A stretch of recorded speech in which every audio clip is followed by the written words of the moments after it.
YouTube channel pre 10 classes में, जहाँ पर हम पढ़ रहे हैं 10th क्लास में साइंस की क्लासेस। अब हमारा चल रहा है चैप्टर नंबर 2। चैप्टर का नाम है अम्ल, क्षार एवं लवण। आज हमारे चलने वाले एनसीईआरटी पर्सन। कल भी मैंने आपको एनसीईआरटी पर्सन करा के पार्ट नंबर 10 है, इससे पहले मैं आपको 9 वीडियो करा चुकी हूँ, आप जरूर देख लेना। क्वेश्चन नंबर 3 है, सबसे पहला पर्सन है इसमें शुष्क हाइड्रोक्लोरिक गैस।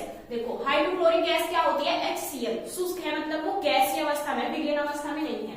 शुष्क लिटमस पत्र के रंग को क्यों नहीं बदलती? कहना चाह रहा है जो हाइड्रोक्लोरिक अम्ल है, हमने पढ़ा था HCl, वो क्या होता है? अम्ल। और जो अम्ल होते हैं वो नीले लिटमस को कैसा कर देते हैं? लाल। लेकिन ये पर्सन कह रहा है जो शुष्क होता है ना, शुष्क हाइड्रोक्लोरिक गैस, वो लिटमस के पत्र को नहीं, मतलब रंग को नहीं बदलते। ऐसा क्यों? अब देखो हम इसमें क्या लिखेंगे, जो हाइड्रोक्लोरिक गैस है शुष्क दशाओं में अपने आयनों में वियोजित नहीं होता। कोई भी अम्ल अगर वो शुष्क अवस्था में है तो वो आयनों में नहीं टूटेगा। H पॉजिटिव और Cl नेगेटिव इस तरीके से नहीं टूटेगा। इस तरीके से नहीं टूटेगा तो अम्लीय लक्षण भी प्रदर्शित नहीं करेगा, तो विलयन के रंग को भी नहीं बदलेगा। अब इसका आंसर लिखते हैं, चूंकि शुष्क दशाओं में हाइड्रोक्लोरिक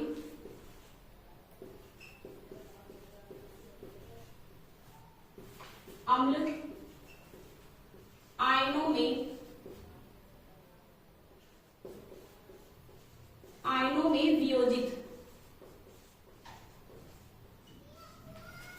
आयनों में वियोजित नहीं होते हैं तथा H पॉजिटिव आयन भी नहीं देते हैं, H पॉजिटिव आयन भी नहीं देते हैं, इसलिए ये अम्लीय अभिलक्षण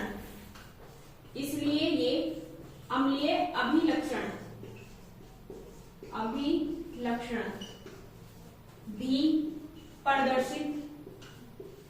प्रदर्शित नहीं करते, क्योंकि H पॉजिटिव आयन नहीं देते। देखो अगर ये H पॉजिटिव आयन दे देते तो ये अम्लीय अभिलक्षण प्रदर्शित करते, फिर तो विलयन के रंग को बदल देते।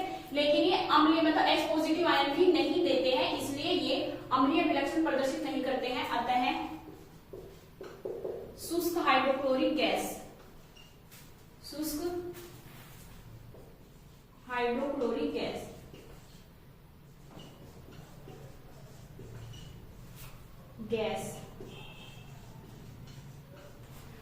लिटमस पत्र के रंग को नहीं बदलती।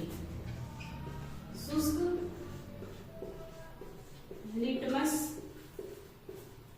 पत्र के रंग को नहीं बदलती है।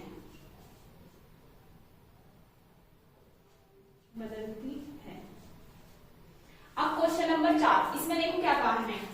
इसमें कहा है अम्ल को तनुकृत करते समय, अम्ल को क्या करना है? हमें तनु करने का मतलब क्या है? पहले से ही वो अम्ल मतलब सांद्र है, उसे हमें तनु करना है। तनु का मतलब उसमें पानी ज्यादा बढ़ाना है हमें और अम्ल कम रखना है। तो यह इस समय यह क्यों अनुशंसित करते हैं कि अम्ल को जल में मिलाना चाहिए। जो अम्ल है ना, अम्ल उसे जल में मिलाना चाहिए, न कि जल को अम्ल में। मतलब हमें सांद्र अम्ल में अगर हम क्यों नहीं मिलाते? जैसे देखो जब कोई अम्ल होता है या क्षार, अगर उसमें हम जल मिलाते हैं, इसमें क्या कहा है हमें कि अम्ल को जल में मिलाना चाहिए। अम्ल को जल में मिलाना, हम पानी में जल ले, एक बर्तन में जल लेना है हमें और उसमें क्या मिलाना है? अम्ल। तो ये कह रहा है अम्ल को तनुकृत करते समय यह क्यों अनुशंसित करते हैं कि अम्ल को जल में मिलाना चाहिए। कह रहा है कि अम्ल को जल में मिलाना चाहिए। जो अम्ल है ना, थोड़ा सा उसे जल में मिला दो, मतलब बहुत सारी मात्रा लो जल की, उसे अम्ल में थोड़ा सा अम्ल मिला दो उसमें, न कि जल को अम्ल में। हम बहुत सारा अम्ल ले लो और उसमें जल मिला लो, ऐसा नहीं करना है। अगर तुम बहुत सारा जल ले लोगे और उसमें ऊपर से क्या डालोगे?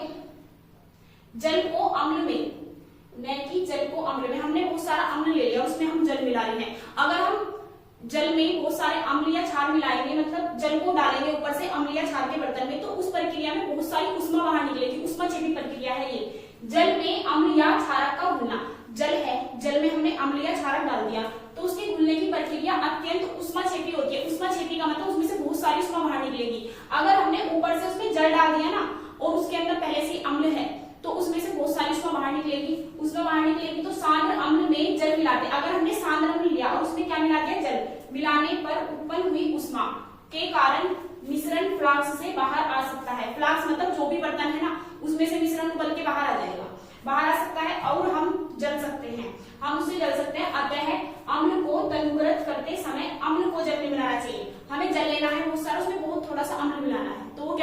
तनु अम्ल। अब आप इसका स्क्रीनशॉट लेके नोट कर सकते हो।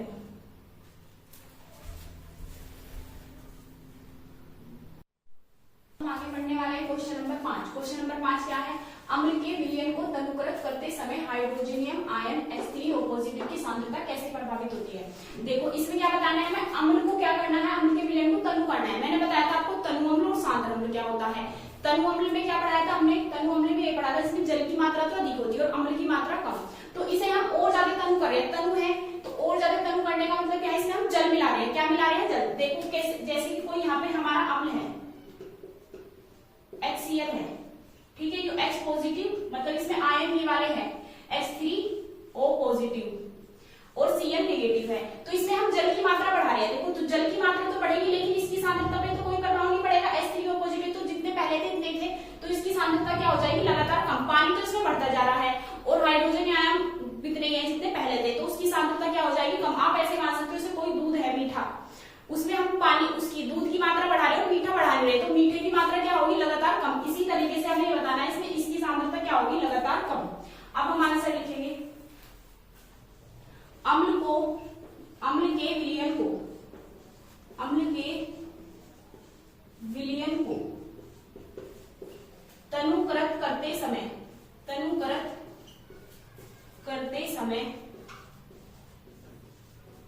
हाइड्रोनियम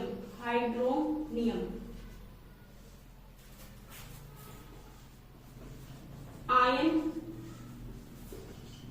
की सांद्रता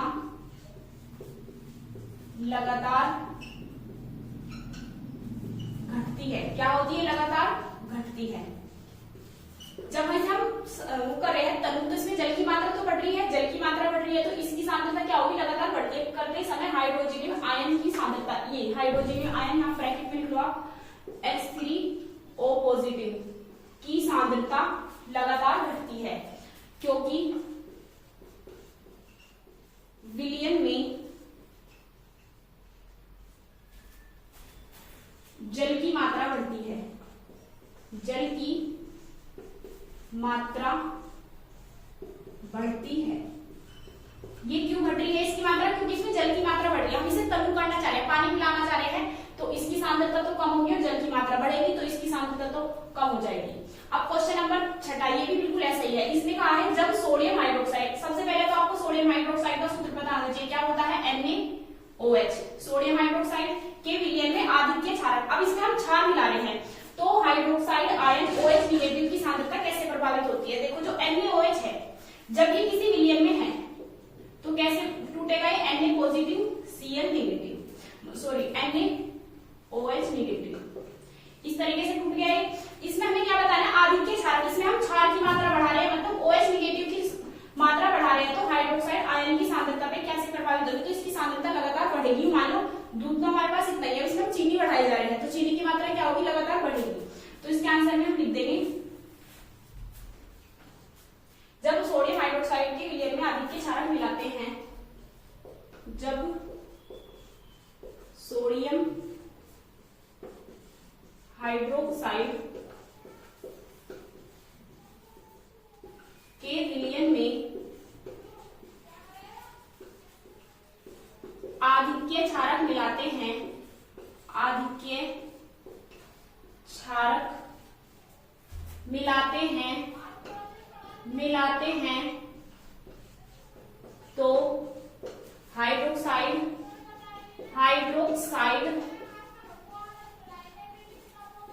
की सांद्रता, हाइड्रोक्साइड मतलब OH नेगेटिव की सांद्रता लगातार, हाइड्रोक्साइड आयन की सांद्रता लगातार बढ़ती है। क्या होती है, लगातार बढ़ती है। देखो जब सोडियम हाइड्रोक्साइड विलयन NaOH के विलयन में हम आधिक्य क्षारक मिला रहे हैं, मतलब आधिक्य और क्षार मिलाए जा रहे हैं, तो इसमें इसकी सांद्रता क्या होगी, लगातार बढ़ेगी। ठीक है, अब आप इसका स्क्रीनशॉट लेके नोट कर सकते हैं।